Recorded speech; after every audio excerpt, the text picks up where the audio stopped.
Hello and welcome back to Tinker Talks Guns. Today we're going to talk about the Tara TM-9, and this is the first generation pistol. There's a second generation pistol that is the TM-9X Tactical, which has some mechanical and cosmetic differences, but we're talking about this one.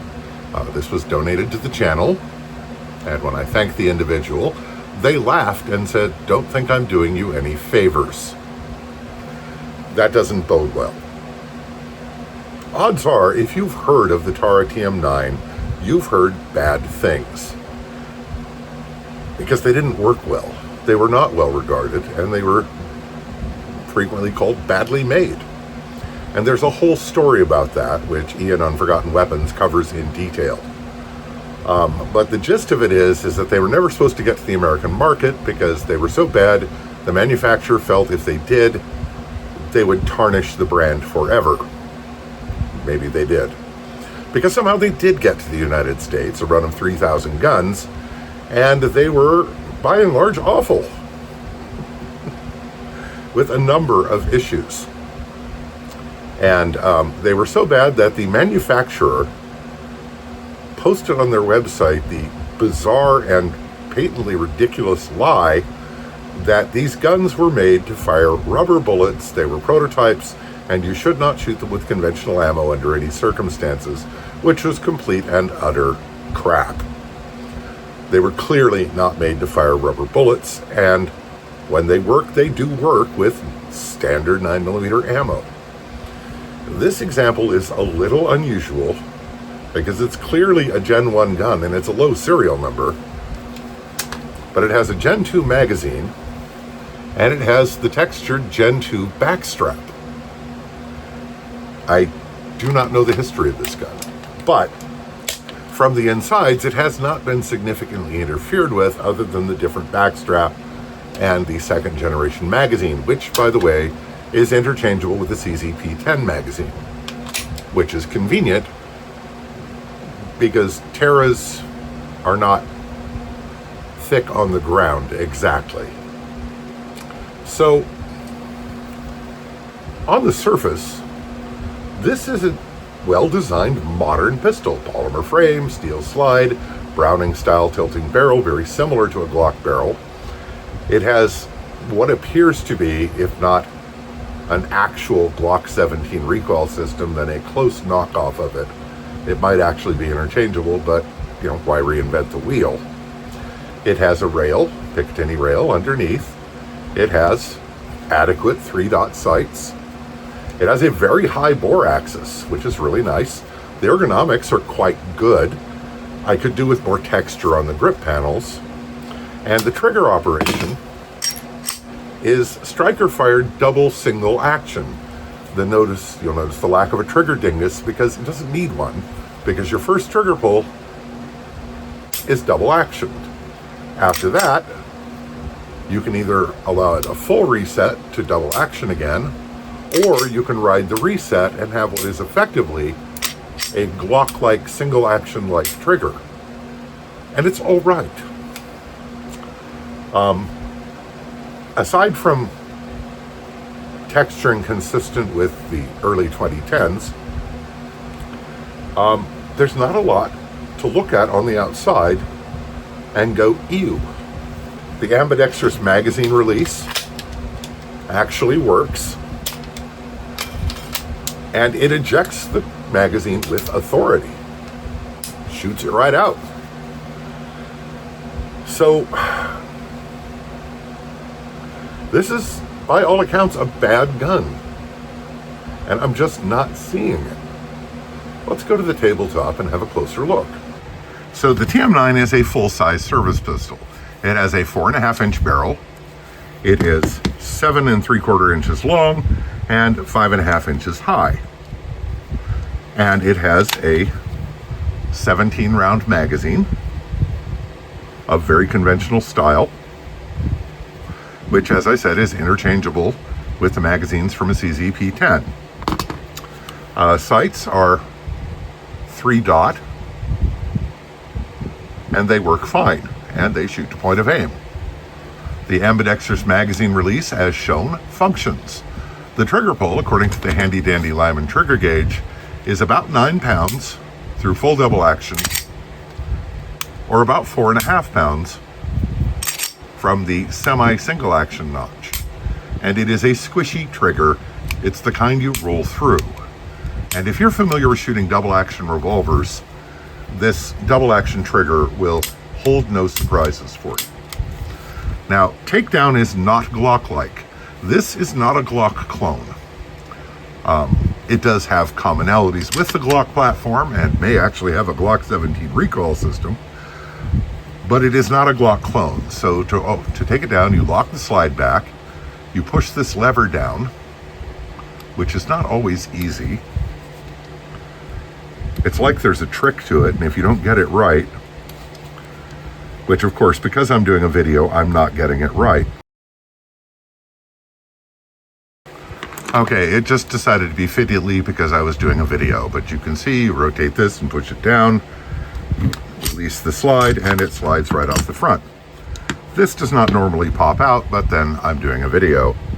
So again, very, very Glock-like. It might actually be a Glock part. I don't know.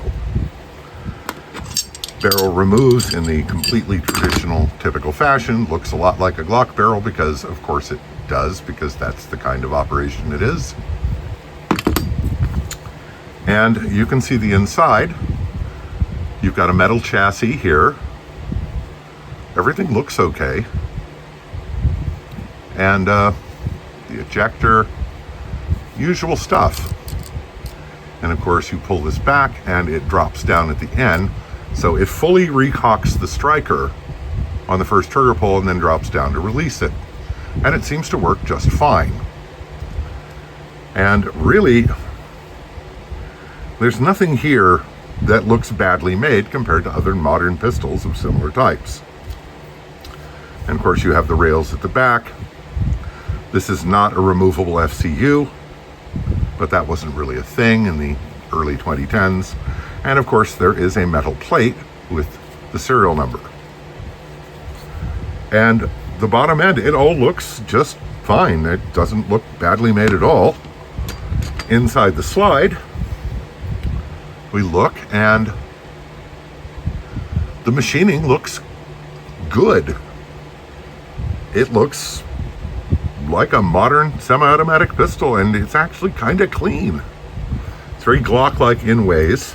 Now, the plunger for the firing pin safety is very squared off, and I can see where on some things like PSA daggers, that has caused it to hang up slightly going into battery, and that may be the nature of the problem Ian was having.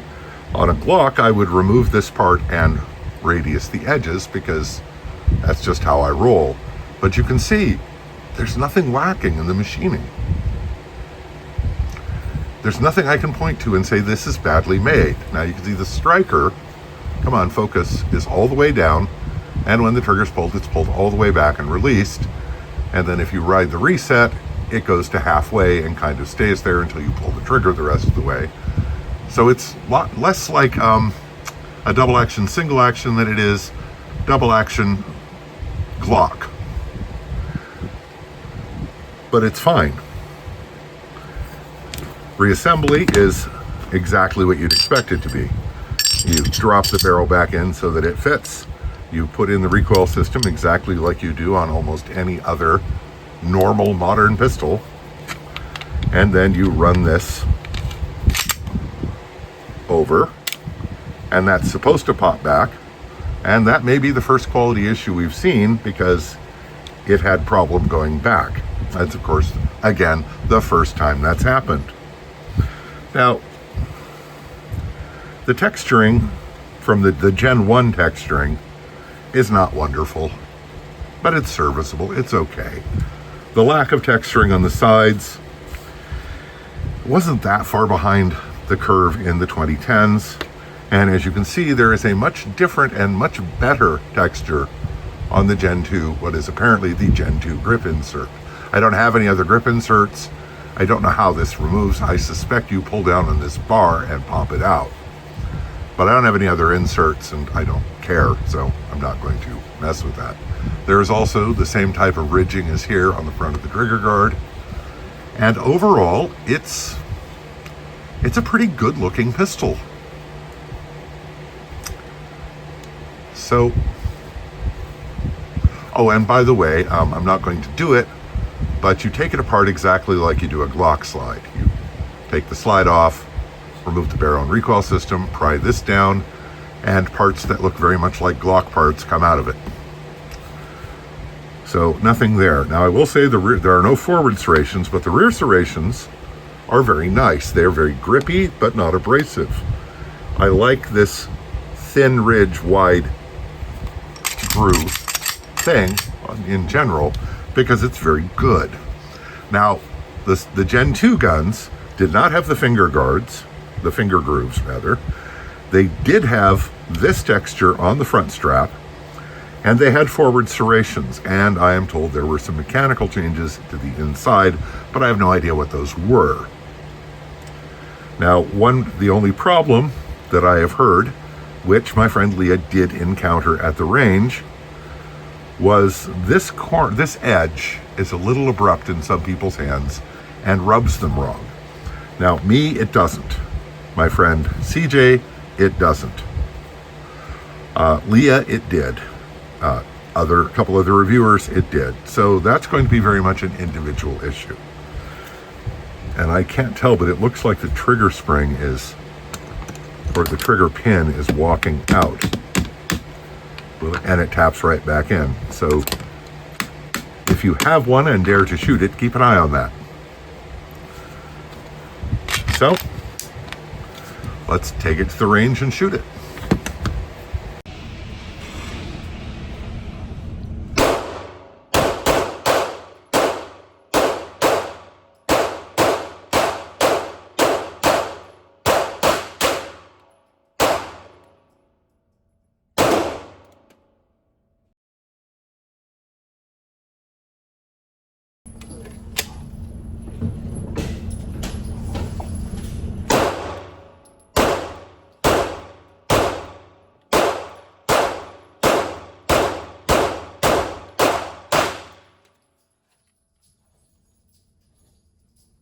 Runs. The reason I got this Centurion is because it's the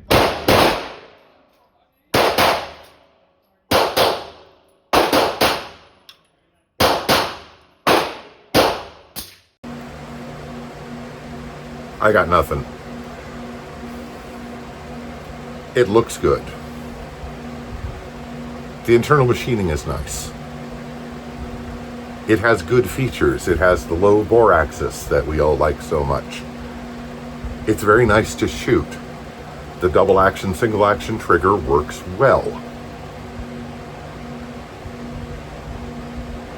I don't know, maybe I've got a unicorn. Now this is a low serial number gun. It's possible that when the tooling war, they didn't change it and later guns got progressively worse in their terms of machining and fitment, but this gun does not have to appear to have been interfered with in any fundamental way. And yet it worked flawlessly on the range. Now, I'll put a caveat on that. I had some old 100 grain 9mm match ammo that I loaded specifically for my CZP-01. Most 9mm guns don't like it because it's underpowered, and this gun was no exception. It didn't function well with that. But that's not a knock on the gun because most 9mm don't function well with that ammo. It was tailored to a specific gun.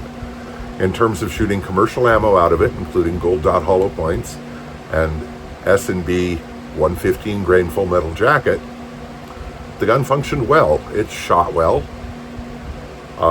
If it doesn't rub you wrong right here, it's pleasant to shoot. So either these have gotten a worse knock than they strictly speaking deserved based on sample sizes of one in the hands of reviewers, or I have a unicorn, the one gun that works. I don't have a big enough sample size to say, but I like it. It's well designed. worked fine.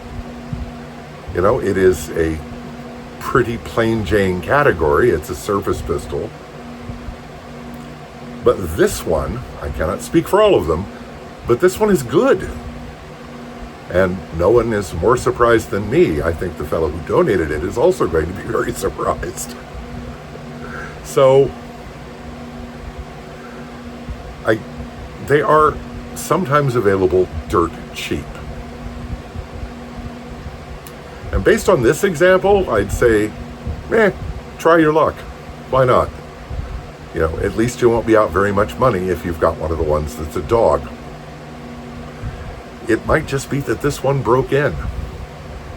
Except, I don't buy that because the machine work and everything is quite nice. So I got nothing. I don't know.